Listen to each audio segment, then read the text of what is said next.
Hello दोस्तों, स्वागत है आपका हमारे यूट्यूब चैनल कॉमिक फैन पर। चलिए दोस्तों, शुरू करते हैं गमराज और परमाणु की कॉमिक नाक में दम का दूसरा भाग। पीपी की नई योजना भी चाशनी में डूबकर तैयार हो चुकी थी। झिंगा, तैयार रहियो, मेरे आदमी दरीबा कला में लूटपाट करेंगे। तेरा काम पुलिस को इस बाजार में घुसने से रोकना है। पुलिस आ गई तो मैं तुझे जिंदा गाड़ दूंगा। फिक्र मत करो बॉस, पुलिस आ गई तो तुम मुझे मुर्गा बनाकर गाड़ देना। तुम अपना काम शुरू करो। ओके। पीपी ने हरी झंडी दिखाई। पीपी बॉस ने हरी झंडी दिखा दी। एम्बुलेंस को दरीबा बाजार में घुसाओ और खबरदार, कोई गलत हरकत नहीं करेगा। गोलियों की आवाज़ों ने मार्केट में भगदड़ मचा दी। अरे संजय सक्सेना, ये गोलियां कौन चला रहा है? संजय गुप्ता जी, ज्वेलरी मार्केट में कोई बदमाश घुसेगा तो गोलियां ही चलाएगा, फूलझड़ियां थोड़े ही छोड़ेगा। बाजार की भगदड़ में फंस गई गमराज की टोली भी। गुरु, गोलियां चली हैं, लगता है यहां भी कोई गड़बड़ हो गई है। बच्चों, किनारे पर खड़े रहो। रतालू भाभी, तुम बच्चों को लेकर यहीं खड़ी रहना, हम अभी आते हैं। चल संकालू। पर गुरु, गोलियों का सामना कैसे करेंगे? जब बम का सामना कर लिया तो गोलियां क्या चीज है? घटना इंस्पेक्टर विनय के क्षेत्र में घटी थी। वो दरीबा बाजार की सड़क दो तरफ से खुलती है, एक चांदनी चौक की तरफ से, दूसरी जामा मस्जिद की ओर से। इंस्पेक्टर झुंझुना वाला, तुम चांदनी चौक से प्रवेश करो, मैं जामा मस्जिद की ओर से प्रवेश करूंगा। इस प्रकार हमारे घेरे के बीच से बदमाश बचकर नहीं निकल पाएंगे। झिंगा ने जो तैयारी की थी वो जामा मस्जिद की तरफ की एंट्री रोड पर की थी। वो पुलिस आ रही है। स्मोक बम के धुएं में किसी को कुछ दिखाई नहीं पड़ेगा। ओहो, यहाँ तो चारों तरफ धुआं ही धुआं फैला है। धुएं के असर से आंखों व गले में खराश हो रही है। खो खो और भगदड़ भी मची है। हम जीप को अंदर नहीं ले जा सकते। शायद ये भी अपराधी की योजना का हिस्सा हो, लेकिन उसे नहीं मालूम कि आने वाला इंस्पेक्टर विनय है। धुएं या कोहरे में देखने के लिए टॉर्च की यह पीली रोशनी काम आएगी। पीली रोशनी धुएं व कोहरे को चीरती हुई चली जाती है। बदमाशों के बदकिस्मती की वे लूटपाट के बाद उधर ही भागे जिधर से आ रहा था इंस्पेक्टर विनय। ओह, ये तो प्लास्टर गिरोह के आदमी लगते हैं। इन्हें वार्न करने में समय खराब नहीं करूंगा। ओह, मर गए। पुलिस अंदर कैसे आ गई? इन्हें हमले का भी कोई मौका नहीं दूंगा। आहा, उफ। गुरु, पुलिस वाला इन बेचारों को क्यों मार रहा है? आई, मैं पूछता हूँ। ठहरो, तुम इन्हें क्यों मार रहे हो? लुटेरों को क्यों नहीं पकड़ते? हाय, मार डाला। ये लुटेरे हैं, तुम बीच में मत आओ। अरे वाह, इन बेचारों की हड्डी पसलियों पर तो पहले ही प्लास्टर चढ़ा हुआ है और तुम इन्हें ही मारे जा रहे हो। मैं ये अन्याय नहीं होने दूंगा। हमें बचा लो, हम तो एम्बुलेंस में हॉस्पिटल जा रहे थे, बीच में फंस गए तो जान बचाकर भाग रहे थे। ये पुलिस वाला असली अपराधियों को छोड़कर हमें पकड़कर बंद कर देगा। इसने जरूर बदमाशों से पहले ही रिश्वत खा ली होगी। Shut up. अगर ये लुटेरे हैं तो इनके पास लूट का माल होना चाहिए। हाँ, हमारी तलाशी ले लो। इनके पास तो कुछ भी नहीं है गुरु। देखा, हकीकत का पता अभी चल जाएगा। पहले मुझे उस दुकान में जाने दो जहां लूट हुई है। जल्दी ही। हमें फोन पर इसी दुकान में लूट होने की खबर मिली थी। क्या इन्होंने ही दुकान लूटने की कोशिश की थी? नहीं, आपको गलत खबर मिली है साहब। यहाँ तो सब ठीक ठाक है, हमारा सारा माल सही सलामत है। मैं समझ गया। लुटेरों ने तुम्हें जान की धमकी दी होगी, इसलिए तुम इन्हें पहचानने से इनकार कर रहे हो। हमें कोई धमकी नहीं मिली, पर यहाँ गोलियां चली है। ये रहे गोलियों के निशान। गोलियां तो गलती से हमारे गार्ड से चल गई थी। चाहे कुछ भी हो जाए, मैं इन्हें छोड़ूंगा नहीं। हाँ, बचाओ। तब तक बाकी पुलिस फोर्स भी आ गई। और क्यों, चोरी करने आया था? हाँ, बचाओ। गुरु, ये तो सरासर जुल्म है। निर्दोष लोगों को पुलिस पकड़ कर ले जा रही है और बदमाश तो अब तक भाग भी चुके होंगे। इस घटना के बाद तो मुझे भी विश्वास होने लगा है कि यहाँ की पुलिस सच को झूठ और झूठ को सच बनाने में माहिर है। पर गुरु, हमें क्या लेना? हम तो बस जल्दी से जल्दी दिल्ली देखकर यहाँ से चलने की तैयारी करते हैं। नहीं संकालू, इस गम को मैं बर्दाश्त नहीं कर सकता। यहाँ से जख्म लेकर बिना उसका इलाज किए मैं वापस कैसे जा सकता हूँ? जाओ भाई जाओ, यहाँ की पुलिस से मत उलझो। चल गुरु चल, वो देख बच्चे हमारा इंतजार कर रहे हैं, उन्हें नींद आ रही है। अब हमें चलना चाहिए, क्योंकि मुझे शंका हो रही है कि अगर हमने पुलिस के खिलाफ आवाज उठाने की कोशिश की तो पुलिस हमारे गले में अपने डंडे ठूस कर बंद कर देगी। फिर हम हैं भी परदेश में, हम चाहे मुंबई में हो या दिल्ली में, इंसान और इंसानियत के बीच में है, जहाँ कुछ कायदे कानून बनाए गए हैं उन्हें कोई नहीं तोड़ सकता। गुस्से में था पीपी। कमबख्त झींगा, पुलिस घटनास्थल पर कैसे पहुंच गई? पीपी बॉस, इसमें मेरी गलती नहीं है। मुझे क्या पता था कि अंदर आने का दूसरा रास्ता भी है। फिर वो इंस्पेक्टर विनय भी थोड़ा चालाक निकला। वो तो मैंने पुलिस को अंदर जाता देखकर अपने आदमियों को उनके कानों में लगे ईयरफोन के जरिए सावधान कर दिया और उन्होंने कोई सामान नहीं लूटा, सिर्फ जान की धमकी देकर चले आए, जिससे ज्वेलर्स ने उन्हें पुलिस के सामने पहचानने से मना कर दिया। कुछ भी हो पीपी बॉस, बात तो हमारी ही बनी ना। लोगों ने समझा है और सता रही है। हाँ ये तो है, तभी तो मैं झींगा को गाड़ने नहीं गया। अब मेरा अगला प्लान कल चिड़ियाघर में खलबली मचाने का है। वहां भी पुलिस समय पर ना पहुंचे, इसका हमें इंतजाम करना होगा। पर गमराज एंड पार्टी समय पर चिड़ियाघर पहुंच चुकी थी। बच्चों, ये है दिल्ली का जू, यानी चिड़ियाघर। गम अंकल, इसमें तो चिड़ियों के अलावा जानवर भी होते हैं, फिर इसे सिर्फ चिड़ियाघर क्यों कहते हैं?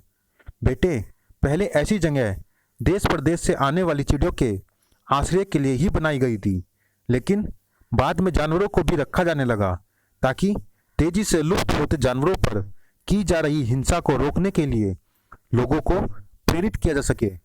जानवर भी दया व प्रेम के पात्र हैं। मनुष्य अपने थोड़े से लाभ के लिए इन बेजुबान प्राणियों को अपना निशाना बनाता है। मम्मी चूहों को जहर की गोलियां देकर मार देती है। मम्मी, आज के बाद मैं ये अन्याय नहीं होने दूंगा। बेवकूफ, चूहे हमारे अनाज को नुकसान पहुंचाते हैं, उन्हें खत्म करना जरूरी है। हाँ हाँ हाँ, चलो पहले हम कोल्ड ड्रिंक पियेंगे। वाह! मगर अचानक सबकी खुशी काफूर हो गई। गुरु, शेर, ये मुझे ही घूर रहा है। बू बू। शेर पिंजरे से बाहर कैसे आ गया? लेकिन वो एक अकेला शेर नहीं था जो पिंजरे से बाहर आ गया था।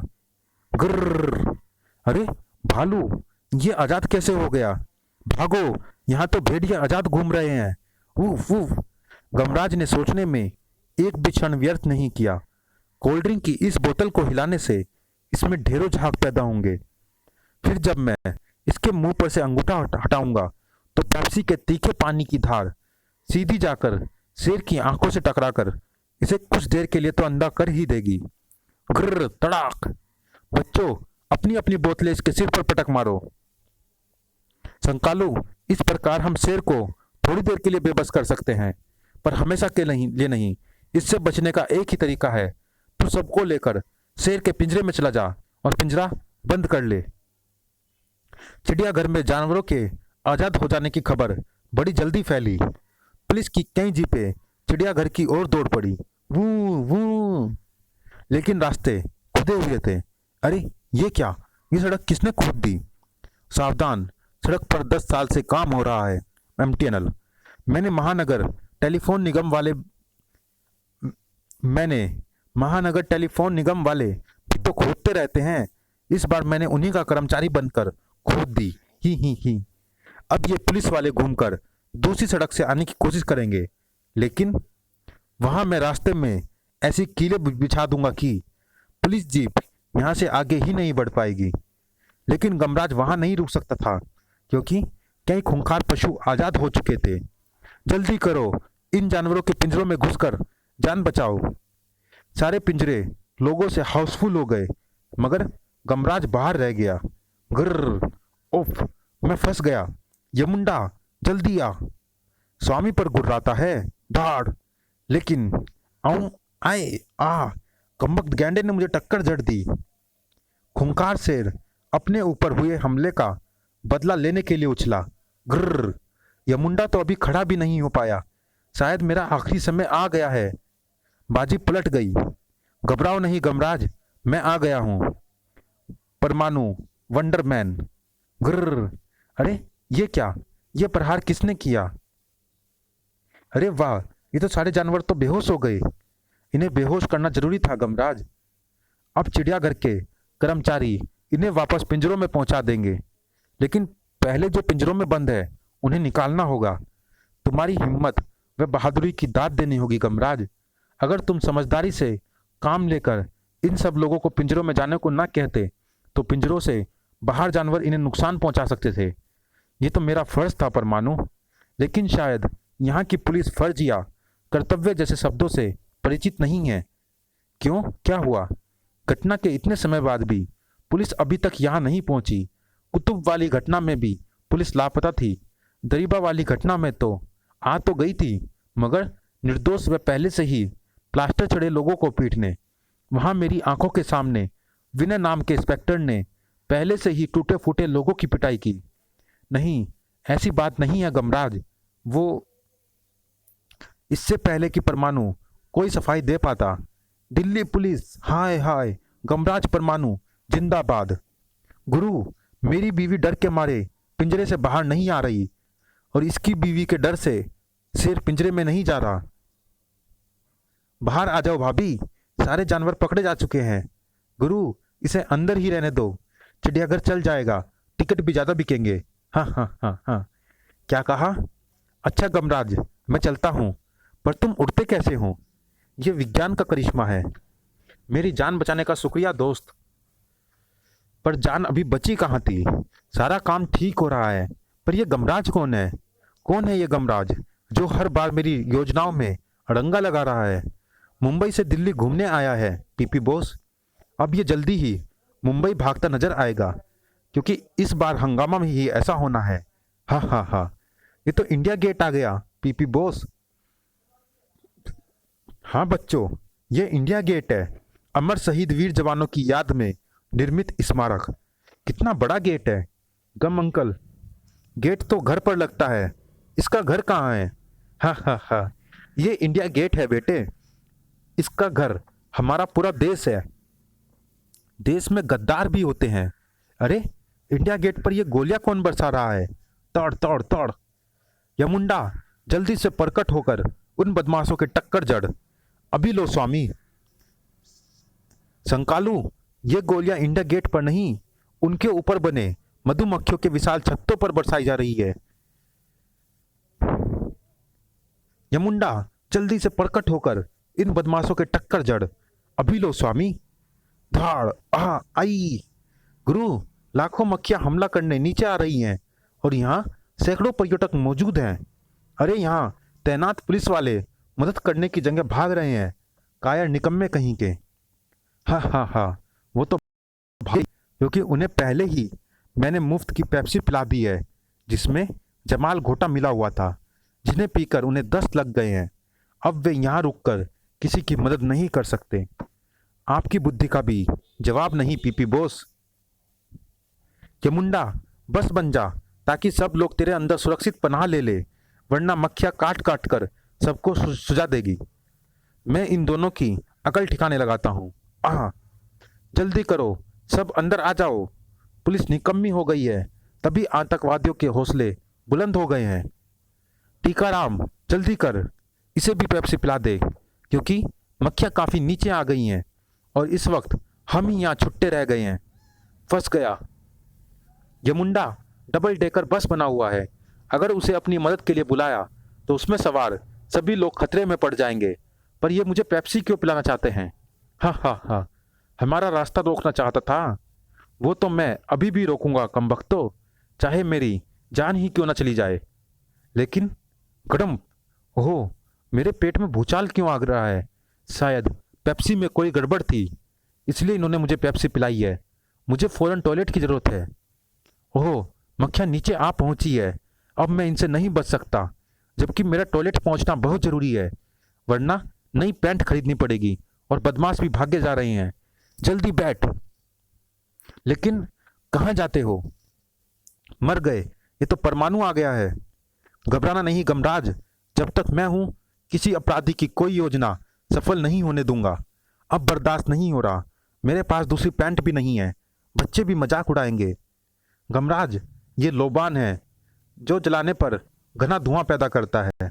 धुएं से ये मधुमक्खियां नीचे नहीं आएंगी। धुएं से मक्खियां भाग रही हैं।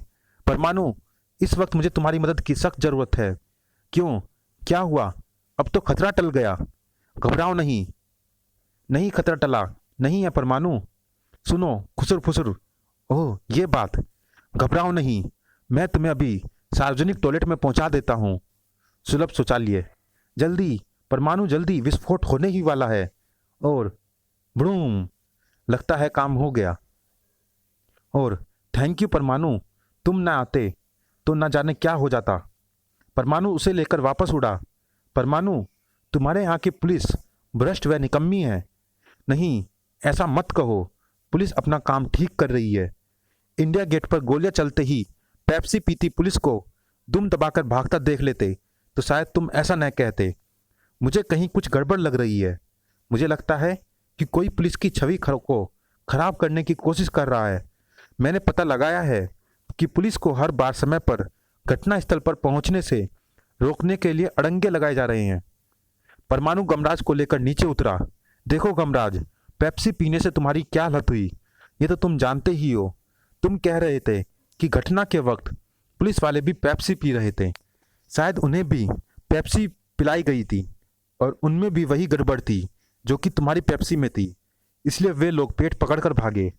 लेकिन अगर यह सच है तो भी पुलिस के आदमी ड्यूटी पर मुफ्त की पेप्सी तो पी ही रहे थे ना, जो उन्हें किसी अपराधी ने ऑफर की थी। हाँ, ये सच हो सकता है, लेकिन इससे पूरे पुलिस विभाग को भ्रष्ट व निकम्मा कहना, ईमानदार ऑफिसरों पर अन्याय करना होगा।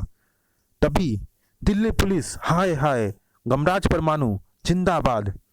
मैं इलाके के पुलिस थानों को उस अपराधी के प्रति अलर्ट कर दूंगा। पुलिस को बदनाम करने के लिए इस बार मैं अपराधी की दाल नहीं गलने दूंगा। जबकि उसी समय दाल तो मैं भी इस गमराज की नहीं गलने दूंगा।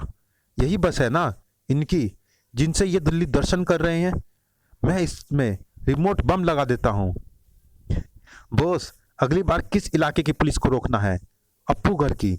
बच्चों, बम तुमने गलत जगह पर लगा दिया है। ही। ये बम तो तुम्हारी कार पर ही लगा अच्छा लगेगा। ही। पीपी बॉस, बेचारे वो लोग भी बस में सवार होकर अप्पू घर ही जा रहे हैं। अब यमराज के घर जाएंगे। ही। जैसे ही बस सबको लेकर चलेगी, मैं रिमोट का बटन दबा दूंगा और सबकी चिताएं उसी बस में ही जल जाएंगी। ही। बस स्टार्ट हो गई है पीपी बॉस। तो ये दबाया मैंने रिमोट का बटन। ही। और बूम भाम, बूम भाम, आई आ। जमुंडा ने बस को साउंड प्रूफ कर लिया था, इसलिए किसी को भी वो धमाका सुनाई नहीं दिया था। यमुंडा, बच्चों को अप्पू घर ले चल। हमने बम प्रूफ जैकेट पहनी हुई थी, इसलिए हम बच गए, लेकिन किसी को नहीं छोड़ूंगा। अप्पू घर में उन सब की चिताएं बना दूंगा। लेकिन पीपी बॉस, बम हमारी कार में कैसे पहुंचा? जल्दी ही पीपी भी तुम सबकी कब्रें बनाने, क्योंकि पहले कुतुब में अड़ाई, फिर दैबा कला में अड़ाई, फिर चिड़ियाघर में अड़ाई, फिर इंडिया गेट पर अड़ाई। लेकिन अब मैं तुम्हारी टांगे ही तोड़ दूंगा ताकि तुम यहां मेरे काम में अपनी टांग ना अड़ा सको। संकालू, यही है वो जो सारी गड़बड़े कर रहा है। गुरु, ये तो फायर करने वाला है, गोलियां बच्चों को लग जाएगी। यमुंडा, इनके तबले सुझा दे। Okay sir. धाड़। अरे, बिना टिकट ही झूले पर चढ़ गया। धाड़। उफ, ये भैंसा कहां से आ गया? गमराज ने झूला चालू कर दिया। इनके टिकट के पैसे तुझे मैं दूंगा भैया, तू बस झूला चालू रहने दे। मैं देखना चाहता हूं कि इस बार पुलिस कितनी देर में आती है। झींगा ने इंस्पेक्टर विनय की राह में बाधा बिछा रखी थी। मैं ओह, भेड़ बकरियों का झुंड। बकरियां चुराने वाले के हाथ में डंडी होती है, मोबाइल फोन नहीं। पकड़ लो इसे। गोली की आवाज से भेड़ बकरियां जल्दी ही भाग जाएंगी। मैं जल्दी चलो। अप्पू घर से अपराधी इस बार बचकर नहीं निकलने चाहिए। गमराज के लिए ये आश्चर्य का झटका था। अरे वाह, पुलिस 4 मिनट में आ गई। इंस्पेक्टर, वो रहे अपराधी। झूला रोको। लगातार झूला चलने से ये बेहोश हो गए हैं। देखा गमराज, उस दिन मैंने दरिबा कल में जिन बदमाशों को पकड़ा था वो भी इसी प्लास्टर गिरोह के आदमी थे। मैं अकारण ही उन्हें मार नहीं रहा था। परमाणु द्वारा दी गई सूचना पर हमारा ध्यान इस बात की ओर गया कि हमने इनके एक साथी झींगा को भी पकड़ लिया है, जो पुलिस के रास्ते में बाधाएं खड़ी करके उन्हें घटनास्थल पर पहुंचने से रोकता था। उसने अपना अपराध कबूल कर लिया है। दरअसल ये पीपी गिरोह पुलिस को बदनाम करना चाहता था ताकि लोगों में पुलिस का विश्वास ना रहे और वो पुलिस के खिलाफ बगावत कर दे। मैं तुम्हारे लिए एक खुशखबरी भी लाया हूं गमराज। तुमने पिछले दिनों पीपी के हमलों से दिल्ली वासियों को जिस प्रकार रक्षा की है, उससे खुश होकर दिल्ली पुलिस ने तुम्हारे ग्रुप को मुफ्त दिल्ली दर्शन कराने की घोषणा की है। अब क्या सोच रहे हो गमराज? सोच रहा हूं कि दिल्ली में कभी अपराध अपना कद नहीं बढ़ा सकता, क्योंकि दिल्ली की रक्षा के लिए एक तरफ तुम जैसे पुलिस वाले हैं तो दूसरी ओर परमाणु। मेरी चिंता मिट गई। अब मैं आराम से दिल्ली घूमकर मुंबई वापस लौट सकूंगा। चलो बच्चों, अप्पू घर के झूले झूल लो। शुक्र है कि तुम दिल्ली पुलिस की खराब छवि लेकर मुंबई नहीं जाओगे। समाप्त। चलिए दोस्तों, इस भाग में इतना ही। ये कॉमिक्स कैसी लगी आप हमें कमेंट बॉक्स में ज़रूर बताइएगा। मिलते हैं फिर किसी अन्य कॉमिक्स में आपकी डिमांड पर। तब तक के लिए धन्यवाद।